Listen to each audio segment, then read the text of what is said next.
겸손과 기도. 찬미 예수님. 그때 예수님께서 제자들에게 말씀하셨다. 너희 마음이 산란해지는 일이 없도록 하여라. 하느님을 믿고 또 나를 믿어라. 내 아버지의 집에는 거처할 곳이 많다. 그렇지 않으면 내가 너희를 위하여 자리를 마련하러 간다고 말하였겠느냐. 내가 가서 너희를 위하여 자리를 마련하면 다시 와서 너희를 데려다가 내가 있는 곳에 너희도 같이 있게 하겠다. 너희는 내가 어디로 가는지 그 길을 알고 있다. 그러자 토마스가 예수님께 말하였다. 주님, 저희는 주님께서 어디로 가시는지 알지도 못하는데 어떻게 그 길을 알 수 있겠습니까? 예수님께서 그에게 말씀하셨다. 나는 길이요, 진리요, 생명이다. 나를 통하지 않고서는 아무도 아버지께 갈 수 없다. 너희가 나를 알게 되었으니 내 아버지도 알게 될 것이다. 이제부터 너희는 그분을 아는 것이고 또 그분을 이미 뵌 것이다. 필립보가 예수님께 주님, 저희가 아버지를 뵙게 해 주십시오. 저희에게는 그것으로 충분하겠습니다. 하자 예수님께서 그에게 말씀하셨다. 필립보야, 내가 이토록 오랫동안 너희와 함께 지냈는데도 너는 나를 모른다는 말이냐? 나를 본 사람은 곧 아버지를 뵌 것이다. 그런데 너는 어찌하여 저희가 아버지를 뵙게 해 주십시오 하느냐?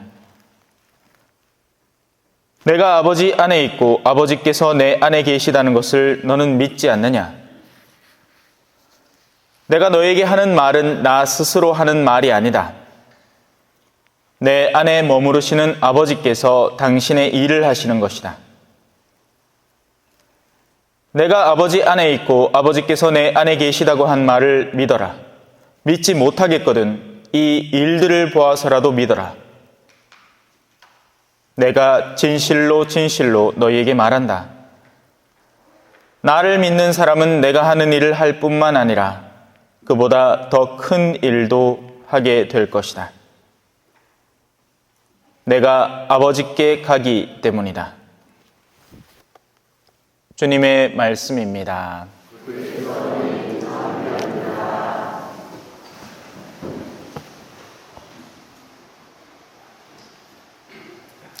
찬미 예수님. 오늘 복음은 어렵습니다. 무슨 말인지 모를 이야기들이 난해하게 펼쳐져 있죠. 오늘 강론 제목은 보았는가? 라는 제목입니다. 주보에는 제 강론 있어요, 이미. 그냥 그거 읽어드려도 되지만 해설하면서 또 새로 썼습니다. 필립보야, 내가 이토록 오랫동안 너희와 함께 지냈는데도 너는 나를 모른다는 말이냐? 나를 본 사람은 곧 아버지를 뵌 것이다. 자, 누가 선물을 하나 받았습니다. 그리고는 당장 묻는 게 있습니다. 요즘 애들이 특히나 더 그런 것 같아요. 물론 요즘 애들을 다 통칭할 수는 없지만 적지 않은 아이들이 그렇습니다. 이거 얼마예요? 라고 묻습니다. 이 사람이 가진 최초의 궁금증은 이 선물에 갖고 있는 세속적인 가치, 즉 가격표입니다. 왜냐하면 그것이 그의 가장 주된 관심사이고 가장 중요한 내적 가치이기 때문에 그렇죠. 세상이라는 것을 바라보면서 그것을 가격표 단위로 계산을 하는 겁니다. 얼마짜리? 자녀의 내면 속에 그런 시선이 이미 형성되어 있는 부모는 불행합니다. 왜냐하면 훗날 그 자녀는 자신의 노후화된 부모도 가격 태그를 붙여버릴 거거든요. 요양원 얼마짜리? 죽고 난 뒤에 보험 얼마짜리? 남아있는 유산 얼마짜리?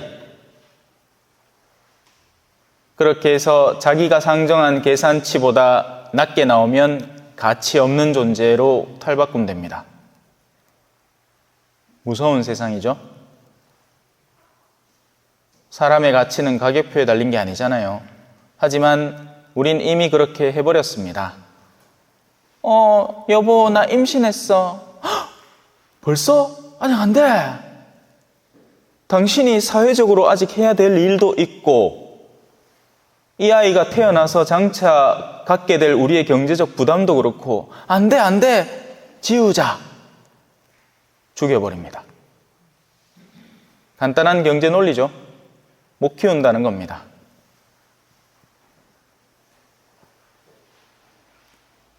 지금은 아예 낳지를 않죠. 갖지를 않지. 아니, 결혼을 안 하죠. 왜? 결혼이라는 가격 태그가 자신들의 인생 과정에서 상정해 놓은 것보다 가치가 떨어지기 때문이다 라고 생각하기 때문입니다. 하느님은 우리에게 번성하여라 라고 했는데 말이죠. 자, 선물을 받은 다른 누군가는 그 선물이 지닌 내적인 가치를 살펴봅니다. 그건 무엇보다도 그 선물을 자신에게 준 사람의 정성입니다. 선물이라는 건 기억이죠. 그에 대한 감사의 표현입니다. 그건 가치를 매길 수가 없는 거예요. 누군가가 나를 떠올리고 무언가를 준비했다는 건 너무너무 소중한 일인 겁니다. 물론 봄철이 다가오면 항상 어르신들이 저한테 자꾸 쑥떡을 선물해줘서 쌓여서 그게 저는 선물이 싫어서가 아니라 쑥떡이 한 번에 막 5뭉치씩 들어오면 내가 그걸 어째 다 먹나 이 말이지 선물이 싫다는 얘기는 아니에요. 착각하시면 안 됩니다. 선물은 고마운데 적당히 주셨으면 신부한테 뭐 먹을 거 줄 때는 한 입거리 주시면 제일 좋습니다. 맛만 보시라고. 그나마 와 우리는 또 손이 크잖아, 그죠? 하마 제대로 하고 제대로 줘야지. 이거 뭐 신부님한테 갖다 드리는데 요만히 줄 수 있나 그렇게 생각을 하는데 그래도 됩니다. 막 반찬도 손이 얼마나 큰지 막 한 달 먹을 거를 막 갖다 주는데 국도 막 한 일주일 막 먹을 거를 막 줘. 저는 선납곱제이 먹거든요. 우리 경상도 말로 선납곱제이.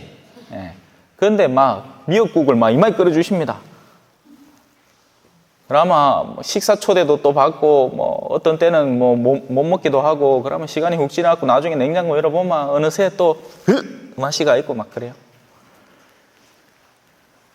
하지만 그 내면에 존재하는 선물의 가치는 고스란히 살아있습니다. 누군가가 저를 기억하면서 그 시간과 정성을 쏟아서 그 반찬을 마련하고 국을 끓였기 때문에 그게 아무리 하찮아 보이는 것이라도 소중하고 아름답고 고마운 겁니다.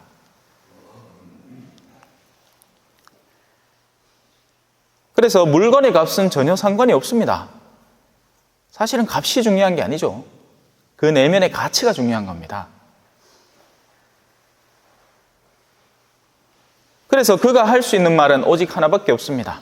뭐겠어요? 감사합니다. 감사합니다. 이렇게 시간 내서 주일날 성당 와주셔서 감사합니다. 안녕히 가세요. 그래 제가 열심히 인사드리잖아요. 고마부가. 요즘같이 바쁜 시대에 전부 다 제 살 길 찾는다고 바쁜데 성당을 와주셨어. 얼마나 고맙습니까? 그죠? 자, 이제 본론으로 한번 들어가 봅시다. 하느님 아버지를 어떻게 봐야 하는 걸까요? 외적인 것에 치중하는 사람은 하느님을 절대로 볼 수가 없습니다. 봐도 못 봅니다. 뭐 겉으로 봐봐야 저런 그림밖에 안 보이고 뭐 이런 촛바에 안 비고 뭐 하느님을 어디서 봅니까? 성당 오면 하느님 빕니까? 이런 이들이 추구하는 것은 신기한 체험과 같은 것들입니다. 예를 들어서 어디 가서 뭐 한 달 피정을 했는데 한밤중에 기도를 하는데 갑자기 귀에서 뭔가 바람이 휙 하는 소리가 났지만은 아이고 이게 성령이 나한테 임한 소리라고 그때부터 난리가 납니다. 이제 그런 체험들이 서로 막 쑥덕 오가는 거죠. 막 카톡으로 어디 사진을 찍었는데 해가에 햇무리가 딱 나타났다든지, 아니면 기도를 열심히 하는데 심지가 뻘가인 모양이 성모님 모양이라 갖고 얼른 휴대폰 들고 찍어갖고 카톡으로 막 공유하고 난리 북새통입니다. 야든동 이 사람은 뭔가를 봐야 하느님을 봤다는 체험을 갖고 있어야 될 것 같은 느낌이 드는 거예요. 하지만 실질적인 하느님은 한 번도 못 본 겁니다.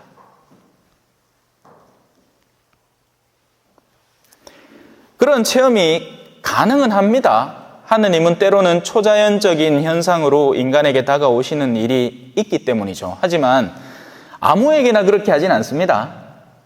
그런 사람의 대상이 되는 사람은 주로는 과묵한 사람이고 영원한 것의 본질을 이해하는 사람일 때 그렇게 합니다. 그리고 그런 사람은 그런 체험 이후에 그 체험을 주변에 막 떠벌리고 다니는 사람은 절대 아닙니다. 하느님은 그런 사람에게는 오히려 체험을 안 줘요. 그런 사람은 자신만의 그 고유한 하느님과의 만남을 통해서 어떻게 하느냐? 보다 실천적으로 하느님을 실행해 나갑니다. 하느님을 실행한다니까 이상하죠, 단어가. 하지만 하느님은 동사이기도 합니다. 하느님은 살아 숨쉬는 분이기 때문에 우리가 하느님을 간직하면 그 순간부터 하느님을 살게 됩니다. 하느님을 객관화시켜서 드러낼 수 있는 어떤 것이 아니라 나 자신이 하느님스럽게 변한단 말이에요. 그래서 이런 외적인 체험에 집중하는 사람, 가시적인 것에 매달리는 사람은 마치 해변가에서 동전 주우러 돌아다니는 사람과 같습니다. 어쩌다가 주울 수 있겠죠. 하지만 그 사람이 놓치고 있는 게 있습니다. 뭐겠습니까? 넘쳐나는 아름다운 풍경, 하느님께서 만들어 놓으신 모든 당신의 손길들, 끼룩끼룩대는 갈매기의 소리들, 그들의 아름다운 놀림과 그 노니는 모습들, 또 파도 소리, 싱그러운 바다의 냄새, 다 놓치고 있는 거예요. 너희 가운데 가장 보잘것없는 이 하나에게 해준 것, 해주지 않은 것이 곧 나에게 해준 것, 해주지 않은 것이다. 너무 간단한 심판의 기준점 아닙니까? 누가 가장 보잘것없는 이에요?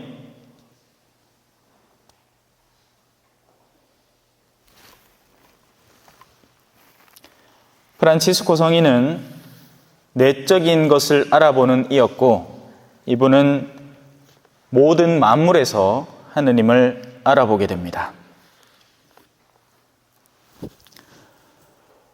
오 감미로워라 가난한 내 맘에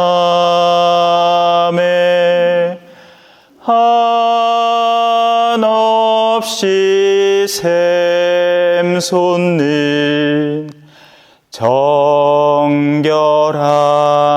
사랑. 오 감미로워라 나 외롭지 않고 온 세상 만물 향기와 빛으로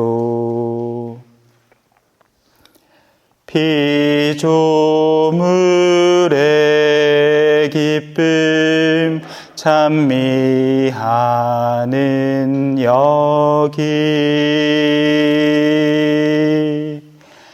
지극히 작은 이 몸 있음을 오 아름다워라 저 하늘의 별들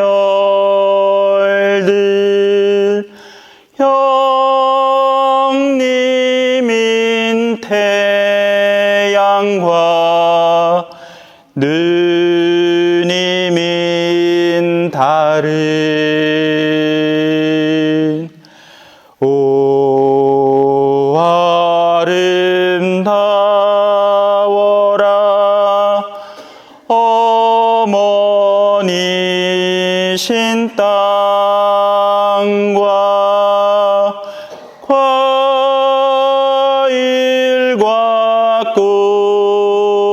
꽃들 바람과 불 갖가지 생명 적시는 물결 이 모든 신비가 주 찬미 찬미로